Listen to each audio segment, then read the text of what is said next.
9:09 น.ร่วมสร้างบุญได้ตั้งแต่วันนี้เป็นต้นไป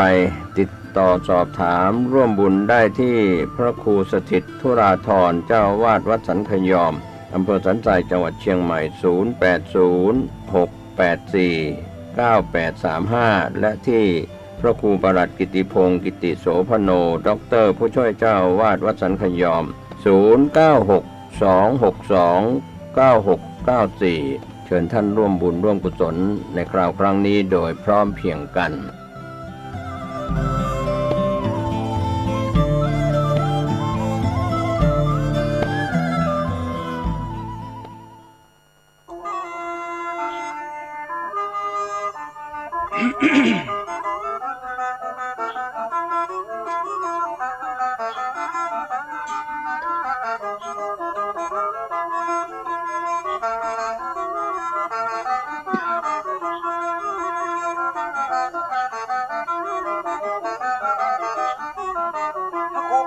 อุทัยรัตนปัญโยสิทธิ์พระพุทโธขอเชิญชวนพี่น้อง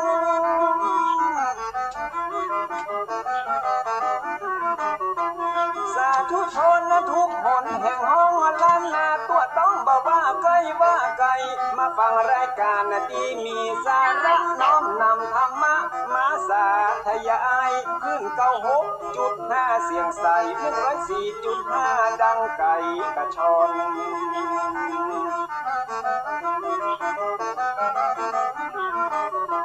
ของบ่ดีบ่เอามาตำของบ่ลำบ่เอามาป้อนปรมัตถธรรมที่เป็นยอดมอนของพระชินวรทรงตรัสสอนสั่ง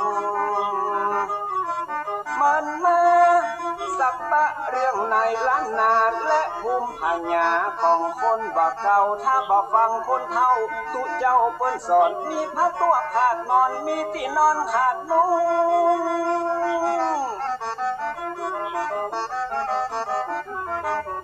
วันหน้าวันตามันจะหยาบยุ่งแตกฟุ้งเหมือนไฟลงเปียแผ่นดินจะมีแต่คนชั่วคนจะลืมตัวผัวจะลืมเมียวัยรุ่นจะกินเหล้าเมาเบียร์สังคมจะเสื่อมเสียครอบครัวจะแตกแยก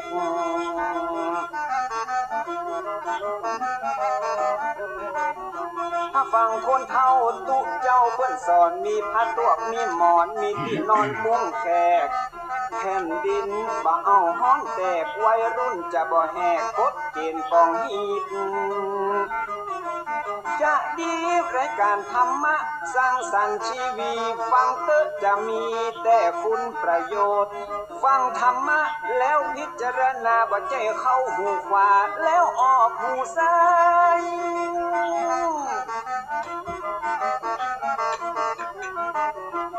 มีประโยชน์เมื่อนำมาใจในชีวิตอย่างมหาศาลเตือนบอกคือได้ประมาทบ่ขาดเรื่องกินเรื่องทานคนมีศีลย่อมดลบันดาลให้สุขสำราญเจริญรุ่งโรจน์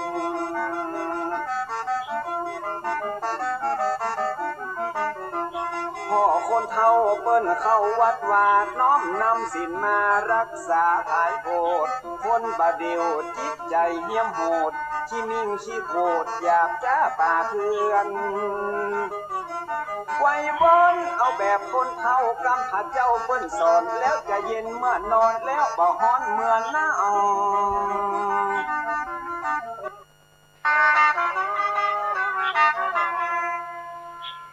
ความงอกงามในธรรม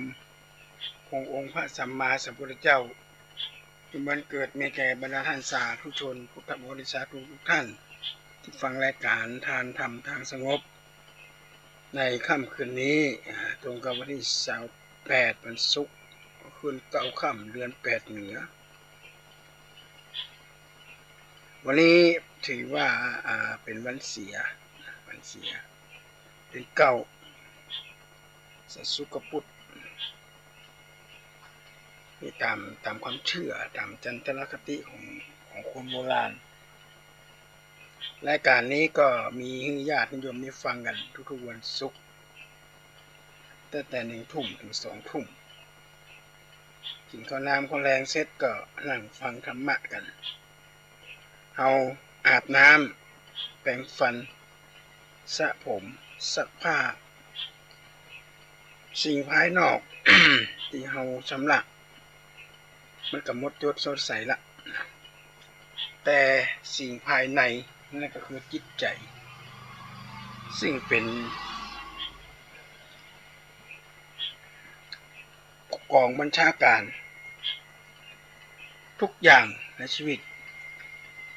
ถ้าใจสะอาดใจบริสุทธิ์ใจจื่นใจดีทุกอย่างก็จะดีด้วยแต่ถ้าจิตใจบริสุทธิ์จิตใจเพ่นพ่านต่อให้อยู่ในวิมานของเทพบุตรสวรรค์วิมานกับปอจะดิ้นนะพุทธานนะเพราะใจมันนิ่งเพราะฉะนั้นหลังจากเขาตากตามทำงานกลางวีกลางวันมันนักละเอากลับมาฟังธรรมะกันในห้องการฟังเทศน์ฟังธรรมนี่เขาก็ถือว่าเป็นหลักเบื้องต้นของการศึกษาและการปฏิบัติธรรมคือญาติโยมได้เข้าใจถึงหลักธรรมะอันเป็นคำสอนของพระเจ้าเฮาถ้าเหินห่างจากศีลเหินห่างจากธรรมแล้วน่ะบ้านเมืองจะวุ่นวายขนาดไหนนี่ขนาดมีศีลมีธรรมวัดวาอารามแปลกันจนมูจะตัวใดคนก็ยังมาสำนึกเด้อไม่ได้สำนึกกินเหล้าเมายากลางค่ำกลางคืนทางที่หูว่ากินแล้วมันจะเกิดอาการเมามอนแล้วเกิดอาการมึนแล้วก็ทั้งสามทำอย่างมาถูกก็ยังกินกันอยู่ก็เป็นเรื่องที่น่าห่วงใยโดยเฉพาะเยาวชนซึ่งเป็นนอเนื้อของชาติบ้านเมือง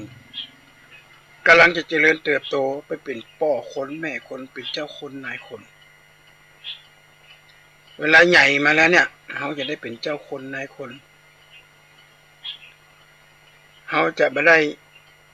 เป็นลูกน้องมันได้เป็นลูกเป็นหลานเป็นอ่อนน้อยเหมือนที่เขาเป็นอยู่โบราณว่าศึกแต่ตื่นแต่ดึกศึกแต่หนุ่มตื่นแต่ดึกก็หมายความว่าลูกเจ้าบรรยากาศนี่ไง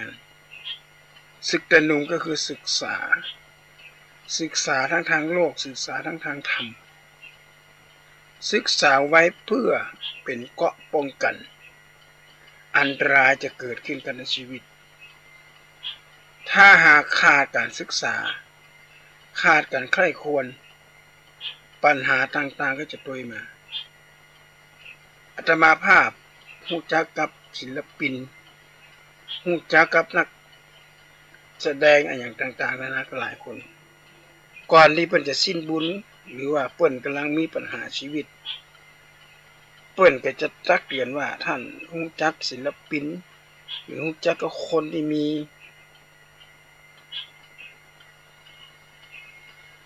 การศึกษาการมีหน้ามีตาทางสังคมก็ของท่านช่วยตักช่วยเตือนหน่อยเนื่องจากว่าผมนี่เป็นตัวอย่างในการนำเอาไปเป็นเคสสตัดดี้เป็นบทเรียนสมัยผมเป็นละอ่อนน้อยอาจจะว่าละอ่อนก็น้อยกับใบเจงก็เป็นวัยรุ่นวัย28วัย30ตอนนี้ผมก็70ปลายละผมมาเกินนึกเลยว่าผมจะมีวันนี้และผมก็ได้เงินได้ทองผมก็กินเที่ยวกินเหล้าเมายาได้สตางค์กินเองเพราะว่าเงินมันได้ง่ายเขาเป็นศิลปิน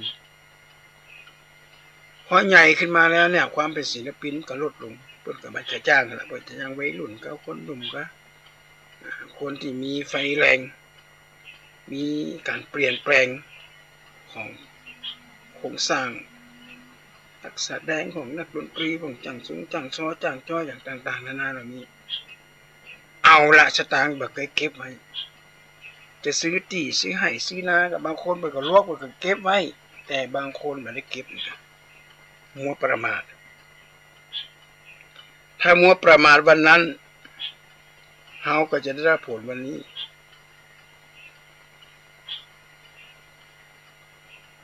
ผลที่ได้รับนั่นก็คืออย่างความลำบากแหละหนึ่งมีครอบครัวแต่บ่มีเวลาให้ลูกจะพาลูกไปเอี่ยวเขาวัดเขาว่าฟังเทศน์ฟังธรรมหรือจะพาลูกไปเอี่ยวสถานที่ที่ละอ่อนอยากจะไปเพื่อให้เกิดความอบอุ่นต่อชีวิตครอบครัวก็ไม่ได้ไปสิ่งเดียวที่ทำได้ก็คือหาเงินเข้าบ้านหาเงินได้เงินมาลูกห้องอะไรก็เอาเงินกบหัวจบแล้วความอบอุ่นของละอ่อนมันก็บ่เกิดละละอ่อนก็จะเกิดความสงสัยว่า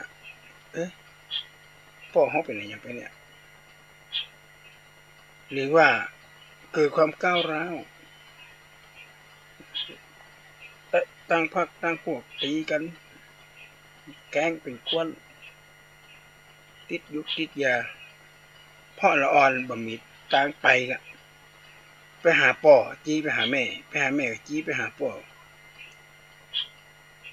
ไปพ่อไม่ว่างพ่อจะไปทำงานไปแม่ไม่ว่างแม่จะไปทำงานสองคนจี้ไปหาหมูจี้หาป่อจะโลดเขาเล็ดโลดไปหาเพื่อนถ้าเจอเพื่อนดีมีศีลมีธรรมมันก็บ่เกิดปัญหาอย่างแต่ถ้าไปเจอเพื่อนนักเลงหัวไม้กินเหล้าเมายา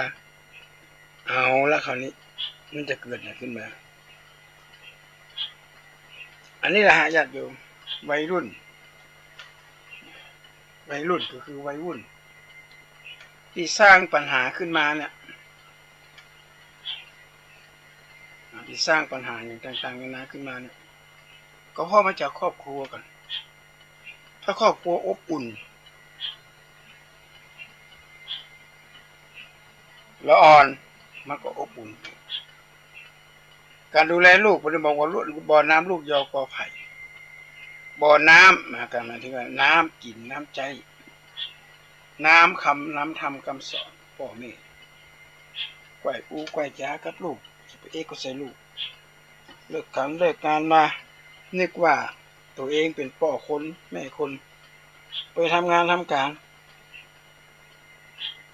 หาเงินเข้าบ้านนึกว่าจะดี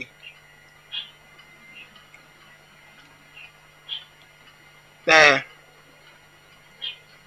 มันกลับตรงกันข้ามอันนี้ทรัพย์สมบัติบ่มีคุณค่าเลยกับจิตใจของละอ่อนยังละอ่อนได้เหลิงเนื้อเหลิงตัวละอ่อนได้เกิดความว้าวีอันนี้นะญาติโยมจึงเกิดปัญหาเด็กแว้นละอ่อนที่ไปเอว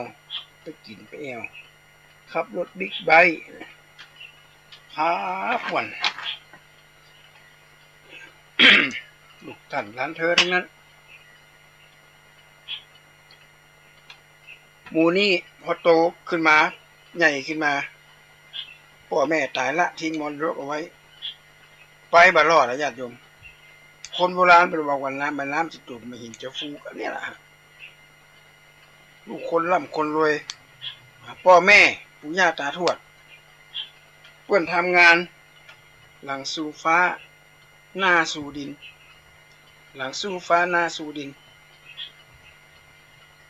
กินข้าวไข่เค็มแก่นหนึ่งกินได้ทั้งวันถ้าเป็นคนจีนด้วยนะเก็บหอมรำลึกทำงานกินน้อยๆทำงานมากๆแล้วกว่าจะได้มรดกกว่าจะได้ทรัพย์สมบัติมาเนี่ยมันจะของเรื่องง่ายมันจะของเล่นละอ่อนเลยนี่เอามาเผาเอามาผานมรดกของพ่อของแม่อันนี้แหละเราไม่ได้ล้างจิตล้างใจชำระร่างกายสะอาด งดยศสดใสแต่ตังในมันสกปรกอันนี้ก็ใช้บ่ได้ความสะอาดมันต้องสะอาดทั้งภายในและภายนอกดีในดีนอกเป็นว่าดีสองอย่างเลยดีนอกก็คือว่ารูปร่างดีผิวพรรณดีเสียงดีฟันดีผมดีอะไรอย่างสวดทรงดีหมดทุกอย่างแบบฟอร์มันดีหมดทุกอย่างตั้งในเรากดตรงดีตั้งเราคิดดี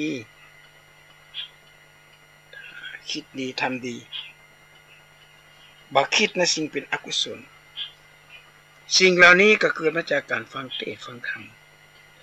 จากพระสงฆ์องค์เจ้าฟังคำสอนของพ่อของแม่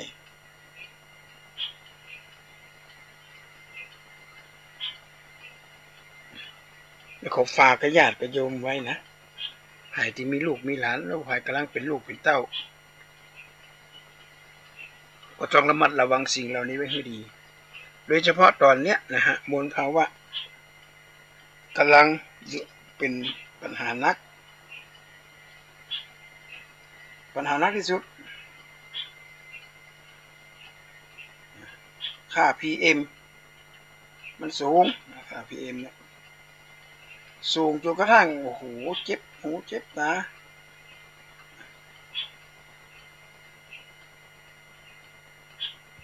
ไปไหนมาไหนก็ไม่ค่อยสะดวกมลภาวะนี่มันเป็นมลภาวะทั้งนอกนะญาติโยมมลภาวะเหล่านี้มันจะเกิดขึ้นได้กับเฉพาะหน้าแล้ง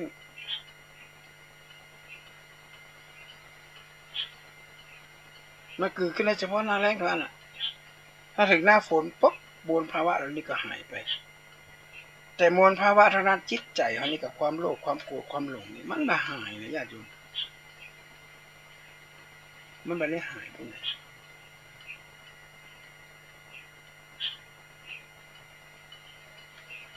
มันจะติดเอาไปตลอดหน้าแล้งก็ติดหน้าฝนก็ติดมลภาวะทางด้านจิตใจเกี่ยวกับความแก่ความโลภความโกรธความหลงถ้าเราได้ติดตามข่าวสารนักการเมืองก็ดีนักปกครองระดับชาติระดับบ้านระดับเมืองระดับประเทศชาติผู้นำหลายประเทศเนี่ยเลยดีเริ่มละเขาเลื่อนน้ำลดต่อขุดต่างประเทศเมืองไทยนะตอนที่ยังหนุ่มยังแน่นเนี่ยมีอิทธิพลก็กุยโลภโมโทสะพอถึงบ้านปลายมาใกล้จะบุมดใกล้จะเกษียณใกล้จะบรรลังจะล่มกันโดนเงียบโดนอย่างกัน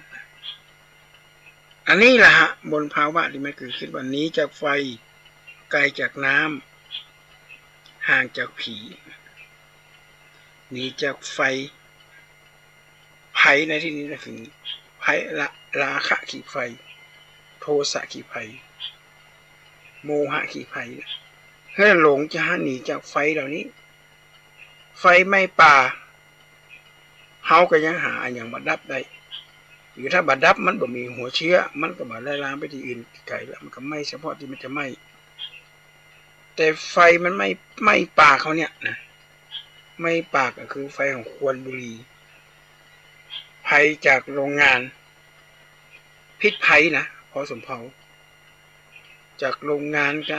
กการเผาไหม้กันอย่างนี้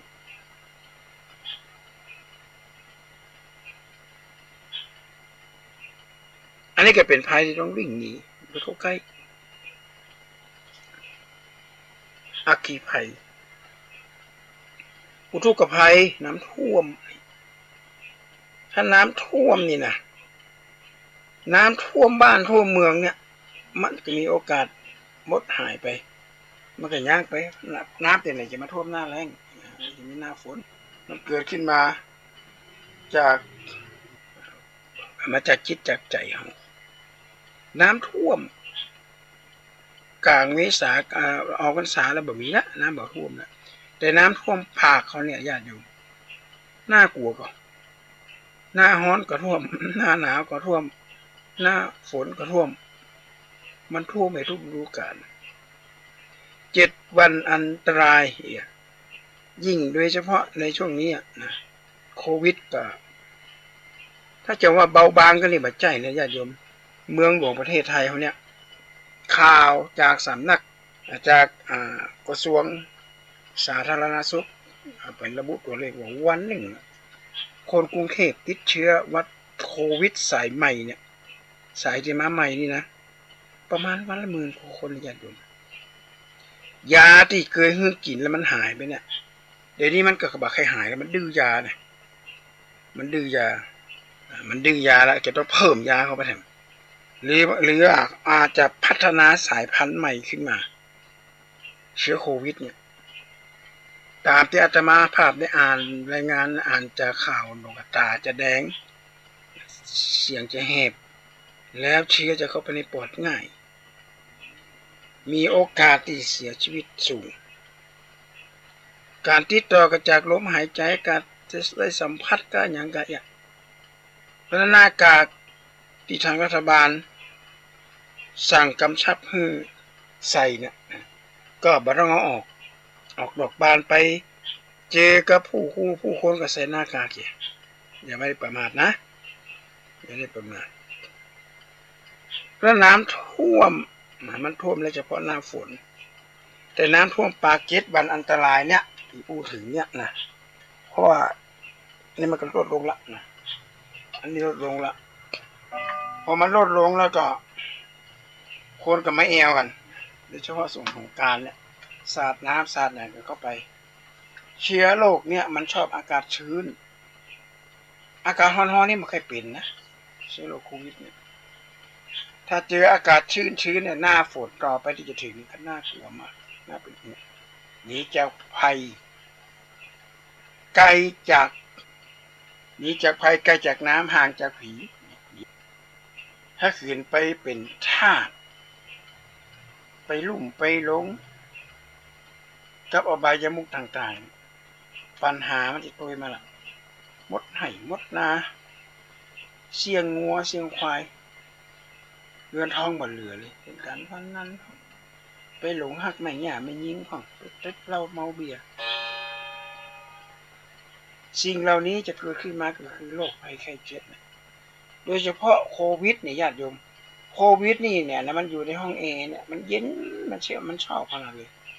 แล้วใครไผ่คนใดคนหนึ่งไปแอร์ในผับณสถานที่แห่งนั้นแล้วเกิดไปติดไม่มีเชื้อโควิดติดเข้ามาแล้วน่ะแล้วหายใจออกไปโยมมันกึดก็ว่ามันเจ็บรอดมันก็ขยายเผ่าพันธุ์ขยายเชื้อเข้าไปคนที่สุขภาพสมบูรณ์เข้าไปแอร์ในผับในบาร์ก็ไปติดทาบเชื้อนี่มาแหละเอามาปล่อยลูกปล่อยเมียปล่อยพ่อปล่อยแม่ปล่อยผู้กำกับได้ผู้กำกับบัญชาเอาละมันจะโตยมาละมันไม่ได้มาเปล่าเนี่ยมันจะเอาคนมันจะติดกับคนอื่นมาและเยาวชนของชาติจะเหลืออย่างละอ่อนคนเนี้ยละอ่อนที่เป็นเล่นวิ่งไปวิ่งมานี่คืออนาคตของชาตินึกถึงคำพยากรณ์ของสมเด็จอยู่ยาโนไทยสมเด็จอยู่ยาโนไทยเนี่ยเป็นเจ้าอาวาสอยู่ที่วัดสะเกษหรือว่าภูเขาทองมีอยู่วันหนึ่งครับเราขอวงเล็บก่อนว่าสมเด็จอยู่ยาโนไทยเนี่ยเป็นพระหมอดูศึกษาด้านโหราศาสตร์แต่ก่อนนี้เป็นมีนะเป็นเฮียนไอ้ตามตำนานนะปรากฏว่าพระบาทสมเด็จพระเจ้าอยู่หัวทั้ง3 พระองค์สมเด็จพี่นางเธอสมเด็จอนันทมหิดลแล้วก็สมเด็จภูมิพลอดุลยเดช3 พี่น้องพี่เอ๋ที่วัดสะเกษหล่นไปหล่นมาวิ่งไปวิ่งมาสมเด็จอยู่ยาโนไทยมหาก็ใส่กระจับแขนจับเท้าทั้ง2 พระองค์นี่มานี่ก่อนโอ้โหนี่จะเป็นกษัตริย์เจ้าฟ้าเจ้าแผ่นดินจะมาวิ่งเล่นทำไมเดี๋ยวหัวล้างข้างแตกจะว่ายังไงเนี่ยพระบาทสมเด็จพระเจ้าอยู่หัวทั้ง2 พระองค์ก็งงพอหน้ากันเพราะบอกว่ามีเมียว่าจะได้ขึ้นของราชสมัยนั้นยังเป็นการปกครองในสละราชการที่6เนี่ยเราจะได้เป็นกษัตริย์ทั้งพี่ทั้งน้องเลยนะเนี่ยจะบอกให้ผลสุดท้ายก็ได้ขึ้นของราชนะนี่เปรียบเสมือนว่าละอ่อนน้อยที่วิ่งแต่หมู่ถนนหนต่างวิ่งแต่หมู่สนามเด็กเล่น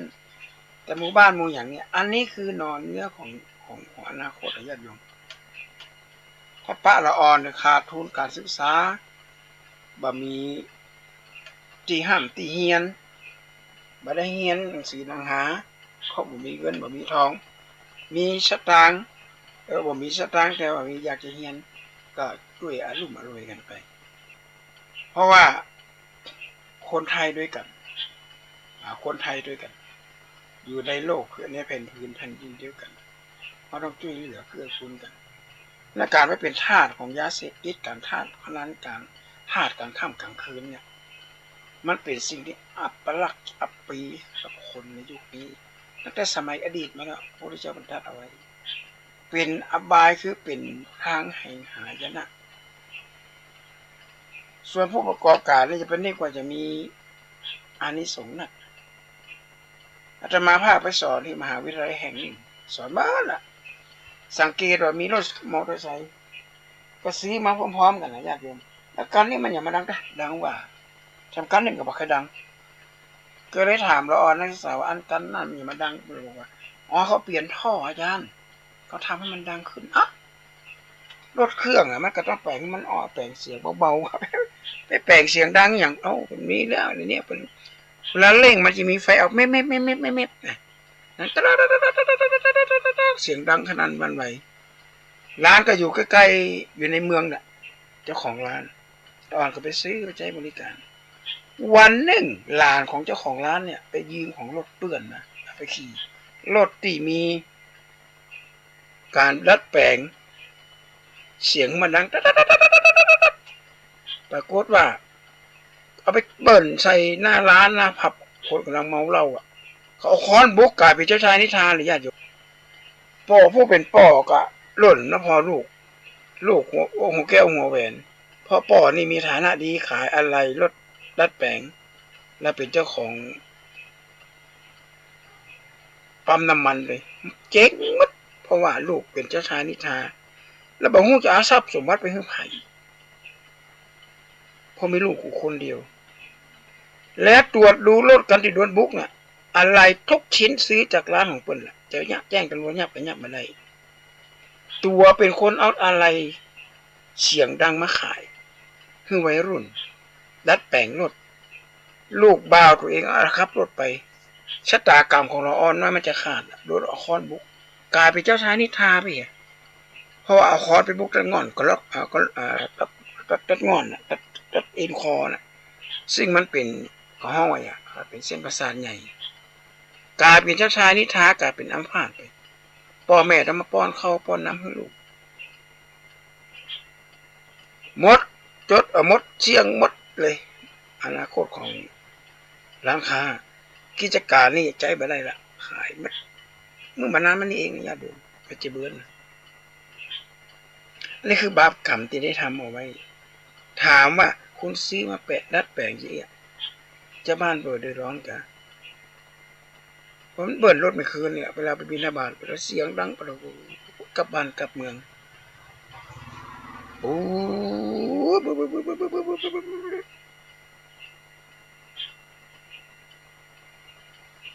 เขาต้องอธิบายให้ลูกฟังว่า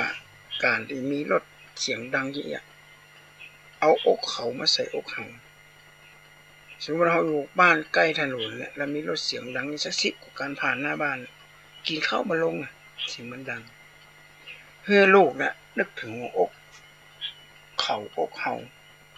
ว่าการกระทำอะไรเงี้ย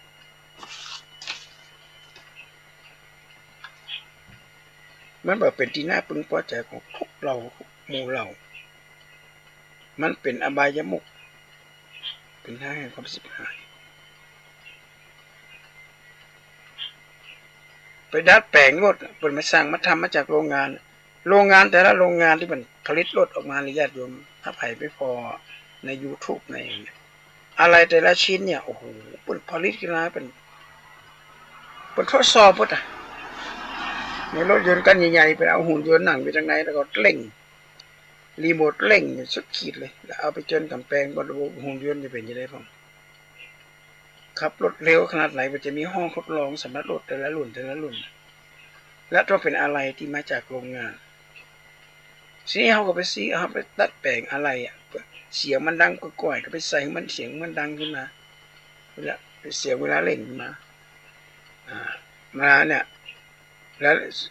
เล่งมันเสียงมันจะมีไฟออกเนี่ยกระพริบ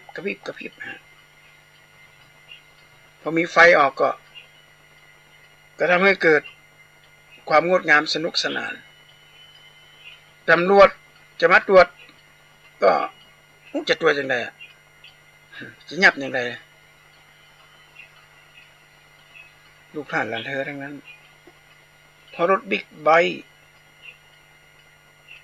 รถอย่างกับลาลุงลาเล่ก็มาจะมาหันราคาเป็นแสนนะญาติโยมราคาเป็นล้านก็มีอันนี้แหละญาติโยมมูลเหตุในการฟังเทศน์ฟังธรรมทางวิทยุสถานีวิทยุฝาดฝ่ายหินก็ดีวัดดอยสุเทพวัดป่าแดงหรือหหลายสถานีมีจุดประสงค์ในการให้ญาติโยมได้ฟังธรรมะได้ฟังธรรมะแล้วเนี่ยเอากันได้เอาไปพิจารณายาธรรมะเหมือนกับอาหารจิตอาหารใจธรรมะเหมือนอาหารจิตอาหารใจนะถ้าเกิดความเครียดอะไรขึ้นมาก็คิดถึงสัจธรรมนึกถึงสิ่งที่เป็นธรรมชาติที่มันเกิดขึ้นตั้งอยู่แล้วก็ดับไปทำปัจจุบันให้ดีที่สุดปัจจุบันเนี้ยทำอย่างไรมันเกิดผลญาณนะที่พระพุทธเจ้าตรัสไว้ว่าปลูกพืชเช่นไรก็ได้รับผลเช่นนั้นนะปลูกมะม่วงส้มจะบางกินมะม่วงหวานมันก็เป็นได้แบบไรปลูกมะม่วงหวานถึงมันส้มมันก็เป็นได้แบบไรปลูกหวานมันก็ได้หวานปลูกส้มก็ได้ส้มปลูกพริกก็ได้กินพริกปลูกมะนาวก็ได้กินมะนาวทำดีก็ย่อมได้ดีแต่การทำดีเนี่ยมันมีหลายขั้นตอนเหมือนเราซักผ้าเจ็ดหน้าซักน้อยเลยกันเสร็จแล้วน้ำก็จุ่มล้างกันเสร็จแล้วใหญ่มากกับซักผ้าตัวอย่าผ้าเจ็ดตัวกับมือน้อยผ้าตัวกับใหญ่น้อยผ้าม่านกับมือทำน้อยอาจจะหลายคนการทำคุณงามความดีกันมันจะดีกันบางอย่างอาหารผลชัดเจนเช่นเอาเข้าของไปแจกให้เปิ่นกำลังเดือดร้อนหันผลทันตาเลยเปิ่นได้กินได้บริโภคอันนี้หันชัดเจนเลยแต่บางอย่างเขากินเขาทานสร้างวิหารสร้างโบสถ์สร้างศาลาเนี่ยอันนี้สงฆ์มันก็เกิดขึ้นละแต่ว่ามันก็เกิดขึ้นไปกับน้อยแล้วมันอยู่ยาววิหารเหล่านี้เป็นใครเป็นคนสร้างประโยชน์นี่มีมากมายคนมากินมาทานสร้างโบสถ์สร้างวิหารสร้างศาลาอย่างเหมือนเขาสักพัดปลูกคนนี้ต้องอาศัยคนหลายคนการสร้างคุณงามความดีก็เช่นเดียวกันมันจะบริจาค5 บาทหวังจะได้ถูกหวยรางวัลที่ 1นี่มันใหญ่นะเขาไปหวังสิ่งที่มันผิดพลาดอันรวมแรงๆสร้างสิ่งเราได้มามันก็เป็นอย่างนั้นและการชำระจิตใจเรื่องภายในเนี่ยจึงเป็นศาสตร์ทั้งศีลถ้าเขาบอกคัดมันล้างมันศีลและจิตใจมันเนี่ยเขาเรียกว่าเป็นมลทินกับชีวิตไม่ได้เกิดประโยชน์อย่างสักอย่างกับชีวิตนี่ขอฝากเป็นข้อคิดที่ญาติโยมได้ฟังกันช่วงเทศกาลปีนี้เป็นก็ห้องว่าใกล้จะถึงวันแถมวันหนึ่งก็ที่เป็นวันใหญ่แล้วเดือนหน้าที่จะถึงนี้ละนั่นก็คือตั้งแต่วันที่16 ถึง 21คือเป็นปีการตักบาตรใส่บาตรก็เขาวันของห้องวันเนี่ยวันงานอีเทขีนจะเข้ามาถึงแล้วจากวันอีเทขีนก็จะเป็นการทำบุญเมือง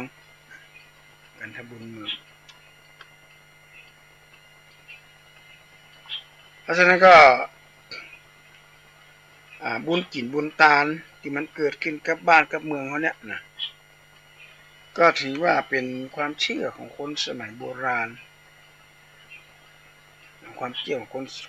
เก่าสมัยก่อนถ้าหากว่า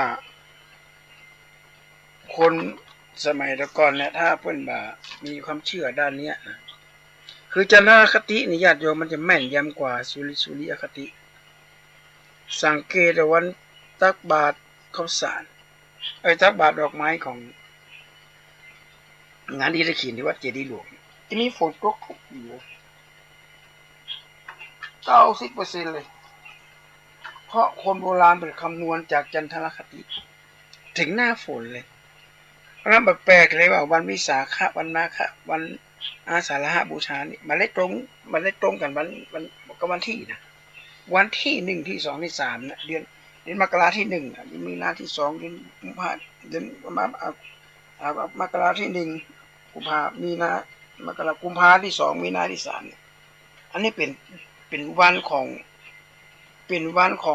องสุริยคติเช่นวัน14กุมภาเป็น14ตลอดแต่ว่ามาฆบูชาเนี่ย100 ปี1,000 ปีจะตรงกับวันวาเลนไทน์เตี่ยมีหันเตี่ยนึงพอเปิดนับตามจันทรคติอันนี้เราต้องยอมรับความชาญฉลาดของคนสมัยโบราณคนสมัยโบราณนี่เป็นบัญญัติเป็นพยากรณ์นี่แม่นยำตอนนี้เขาก็มีนอเนื้อหลายองค์หลายท่านที่เป็นแต่งหนังสือตำรับตำราปืนบ้านล้านนาเป็นต้นมาปฏิทินล้านนานี่คือคนรุ่นหลังสืบทอดโดยเฉพาะปีใหม่ปีเนี้ยนะปีใหม่ถ้าปีต่อไปนะมีความเกี่ยวว่าวันสงกรานต์เนี่ยจะตรงกับวัน14ไปทำหลายปีอยู่อันนี้เป็นนับไปตามจันทรคติญาติโยมวันนี้นับตามสุริยคติแต่ว่าเขาก็เกี่ยวกันนะวันที่13นะไม่อย่างวัน14ก็เป็นวันเนา15ก็เป็นวันพญาวัน16ก็หมดละไม่อย่างละแต่ถ้าว่านับกันตามใหม่ๆขึ้นมาตามจันทรคติเนี่ยมันแบบใช่ถ้านับตามสูตรแท้ๆนะแต่ถ้านับตามสากลก็เอาเนี่ยเป็นหลักคนก็เลยเชื่อสากลเป็นหลักแต่ทำให้บางแห่งเป็นก็อาจถือว่าวันที่16เป็นวันพญาวันนะเดือน15นะจากบาทกับวันที่16บางท้องถิ่นบางแห่งของที่มันก็อยู่ที่ความเชื่อของคนความเชื่อของแต่ละกลุ่มแต่ละเผ่าแต่ทั้งนี้ทั้งนั้นก็เกิดขึ้นมาเป็นวัฒนธรรมนะป่าทางของวัฒนธรรมก็คือความงบเสงี่ยมเรียบร้อยเป็นปลายทางของการดำเนินชีวิตนี่ก็ฝากไว้ในญาติโยมก็และการทานธรรมทางสงบเนี่ยก็มีญาติโยมที่ฟังกันเอาเก็ตความรู้อย่างเล็กๆน้อยๆเอามานำเสนอให้ญาติโยมเพราะว่าตอนเนี้ยนะบ้านเมืองเขาเนี่ยนะสุขภาพร่างกายถ้าอาตมาที่สังเกตดูเนี่ยละอ่อนสมัยเนี้ยนะประเด็นนี้อ่อนเป็นโรคเบาหวานนี่ญาติโยมมันเกิดอย่างขึ้นละอ่อนตัวน้อยๆอายุ20 ปลาย10 ปลาย17 18นี่เป็นโรคเบาหวานเป็นโรคเกาต์กันอาตมาว่ามันบักขึ้นบักจ้าอย่างไรมันเปลี่ยนไปตามหลักของวิทยาศาสตร์หลักของวิทยาศาสตร์นี่กับหลักของพุทธศาสตร์อันเดียวกันหลักของพุทธศาสนาก็คืออริยสัจ4ทุกข์สมุทัยนิโรธมรรคหลักของวิทยาศาสตร์ก็มีหรอกปัญหาก็คือทุกข์สมุทิฏฐานเสาะหาเหตุแห่งเกิดปัญหาเพราะอย่างถ้าเกิดสิ่งเหล่านี้ขึ้นมา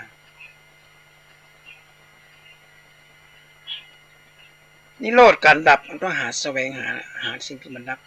หนทางไปสู่ความไม่ทุกข์ความไม่เกิดปัญหา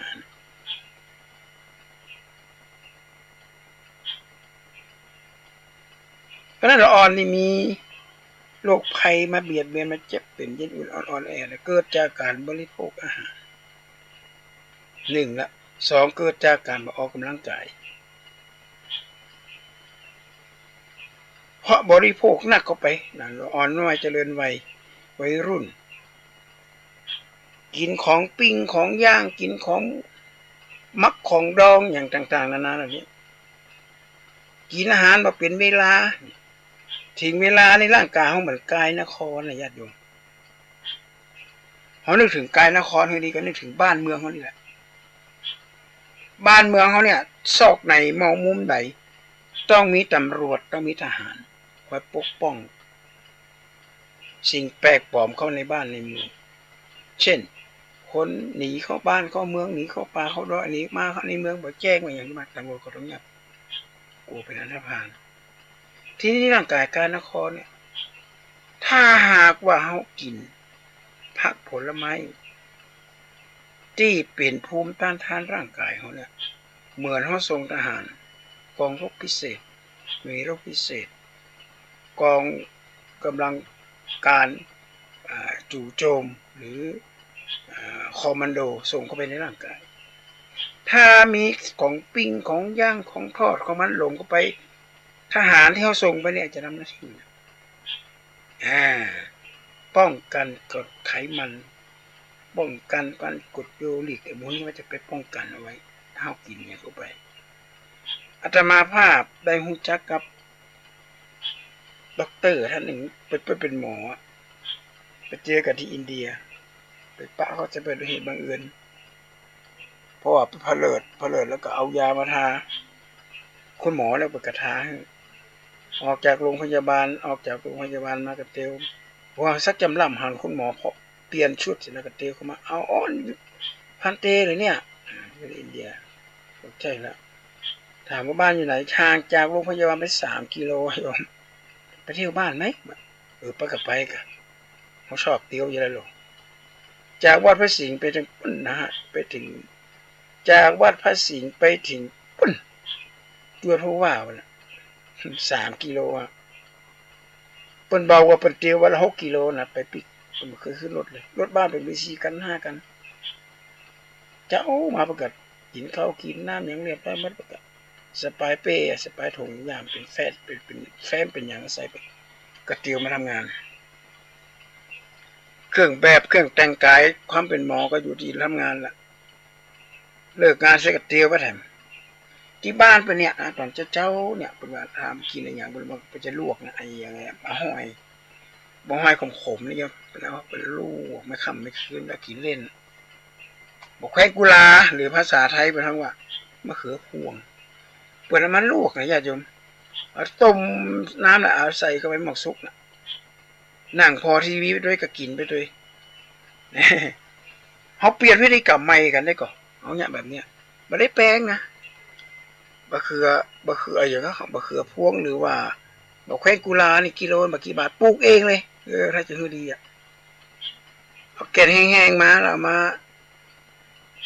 วานแต่หมู่หลังบ้านหมู่กุตูน่ะหมู่บ้านหมู่แต่หมู่ห้วยหมู่ห้องเมืองห้องอย่างที่ซ้ำน้ำแล้วมันก็จะออกดอกออกผลแล้วนี่มันจะเก็บมากินมันต้องใช้ยาใช้สารพิษแล้วสิ่งเหล่านี้คุณหมอคนนี้มันกินมันเคยฉีดยาหรือมันเคยเป็นโรคเคยเจ็บอะไรอย่างนี้บางวันก็เอาบะละขี้นกบะละแกน้อยๆนะเปิดกับมาลวกเปิดกับจิ้มกินเกิดกลายเป็นออเดอร์พิเศษทดแทนขนมปังทดแทนอาหารฟาสต์ฟู้ดนี่เป็นห้องเป็นกาของอาหารนะเป็นกาของอาหารนะญาติโยมขอคนมากินมาใจนะแต่เขานำมาใช้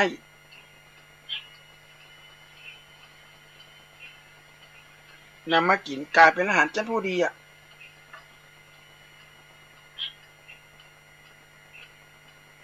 ต้องทำให้ไปกินอาหาร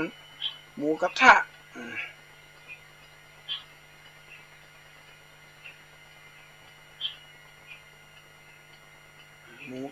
ของกะซาบูกะกินเข้าไปแล้วสิ่งที่ตัวมาเนี่ยโอ้โหมันเหลือแต่สิ่งที่พารณากันละมันตัวมา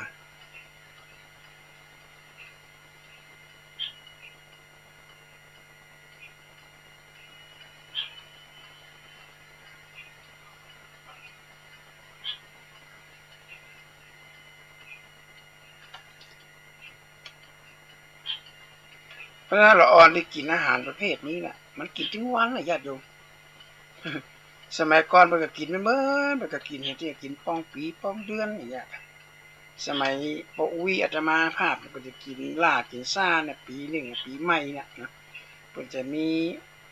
มันจะล้มงัวล้มควายอย่างเงี้ยนะมันจะซื้อมากิน แล้วบอกมีตู้เย็นในวันนั้นนะก็จะลาบกินว่าลาบวันค่ำอ่ะถึงลาบคั่วลาบดิบถึงซ่าถึงอย่างต่างๆนะแต่บัดเดียวนี้มันจดเห็ดจริงวันอ่ะ น่ากลัวเนาะเพราะฉะนั้นก็รายการทานธรรมทางสงบนะจริงเป็นรายการที่จะนำเสนอสุขภาพร่างกายคนเราบอกว่า1ป้องกันโรครู้ทันโรค2ป้องกันโรค3รักษาโรคแล้วก็4ฟื้นฟูสมรรถภาพหูตันมาก่อนบัดเดี๋ยวนี้นะลาบหมูที่ไปแน่นรับกินในญาติโยมเป็นหมูที่นำเข้ามาจากต่างประเทศเพื่อนบ้านไม่แน่เราไปบอกเลยละขนมาทางชายแดนเนี่ยหมูไม่ได้ฉีดยาวัคซีนหมูอย่างกระมั่วนะสกปรกหมูมันเหงามันเจ็บมันป่วยมันอย่างกระมั่วขนแล้วใส่รถมาแล้วก็มันก็อยู่ด้วยกันในคอกในเล้าขนผ่านมาทางชายแดนแล้วมาขายเข้าสู่โรงงานแล้วก็เอาหมูดิบเนี่ยเอามากินมาซ่ามากินลูกกินซ่ากันเกิดพยาธิหูดับพยาธิเข้าไปปุ๊บหูมันได้ยินเลย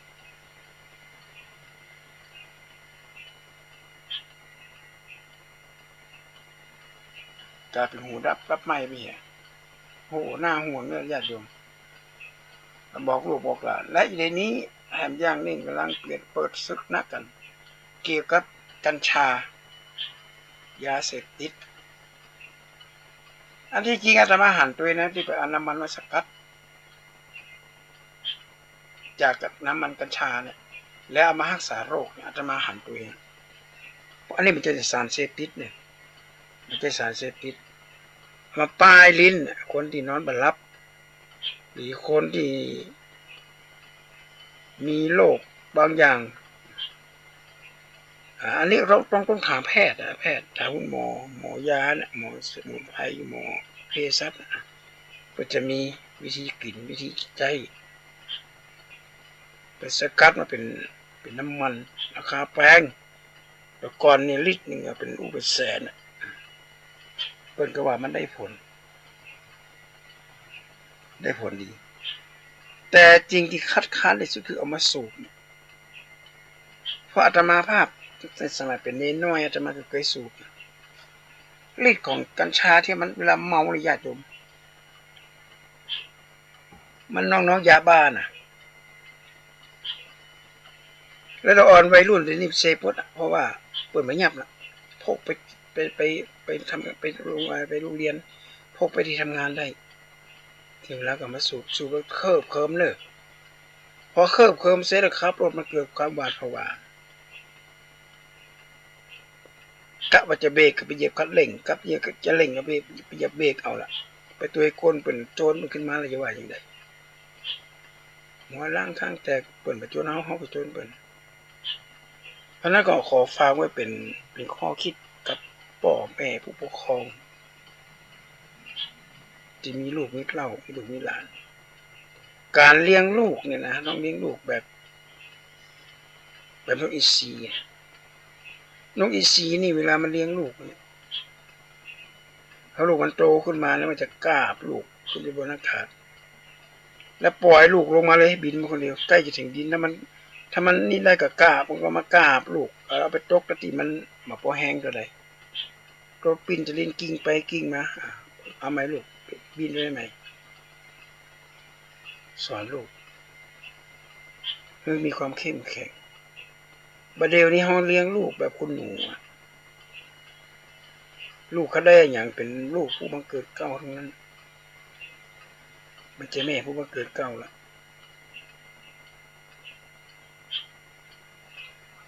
ลูกอยากได้อย่างนี้พ่อแม่หามาประเคนหมดเลยและสิ่งหนึ่งที่มันเกิดขึ้นกับลูกกับเต้าเขาละมันเกิดอย่างขึ้นมาอันนี้แหละนี่คือคำถามขอฝากเป็นสาระเป็นข้อคิดกันอยากจะดูว่าเฮาฟังเทศน์ฟังธรรมศีล5ธรรม5ที่สมเด็จพระมหาราชมังคลาจารย์วัดปากน้ำเปิ่นตั้งกติกาให้มีหมู่บ้านศีล5มีหมู่บ้านศีล5ที่ไหนมีศีลที่ไหนมีธรรมที่นั้นเหมือนกับ โรงงานอุตสาหกรรมที่มีไฟฟ้าเข้าถึงโรงงานอุตสาหกรรมลงไฟฟ้าเข้าถึงพอลงไฟฟ้าเข้าถึงอันนี้มันก็ดีปะ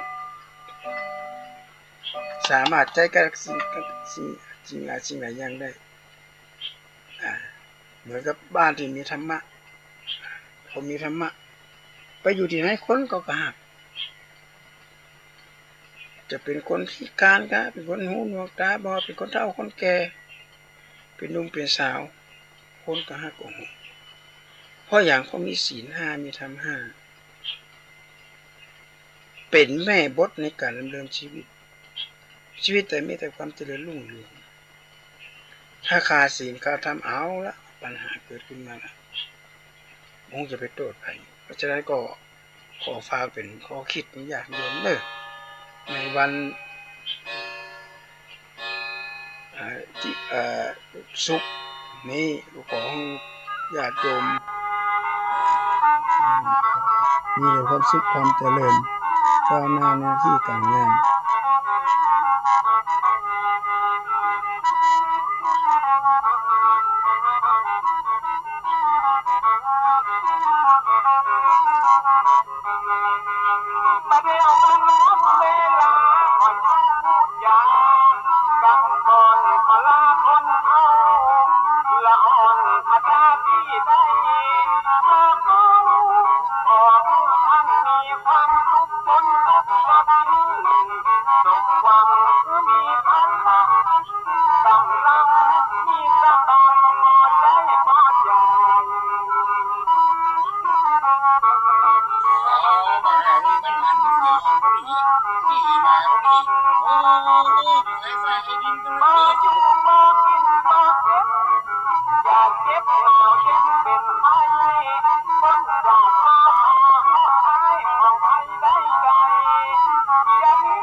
ครูบาขลังกองลวงดังบาติกสดสีประเพณีดีงามวัดสะปุงน้อยตำบลม่วงน้อยอำเภอป่าซางจังหวัดลำพูนขอเชิญผู้ใจบุญทุกท่านร่วมทำบุญสุนตานงานใหญ่2 วาระหว่างวันศุกร์ที่26และวันเสาร์ที่27พฤษภาคม2566โดยมีกำหนดการดังต่อไปนี้วันศุกร์ที่26พฤษภาคมเวลา1 ทุ่มเป็นต้นไปประกอบพิธีพุทธาภิเษกเสกซ่อมย้อมยศสมเด็จองค์ปฐมต่างมหาจักรพรรดิทรงล้านนาพระประธานศาลาหอฉันอุดมสมสุขวัดสะปุงน้อยเวลา2 ทุ่มแสดงพระธรรมเทศนาอบรมสมโภชองค์พระประธานศาลาหอฉันอุดมสมสุขสมเด็จองค์ปฐมปางมหาจักรพรรดิล้านนาวันเสาร์ที่27พฤษภาคม2566เวลา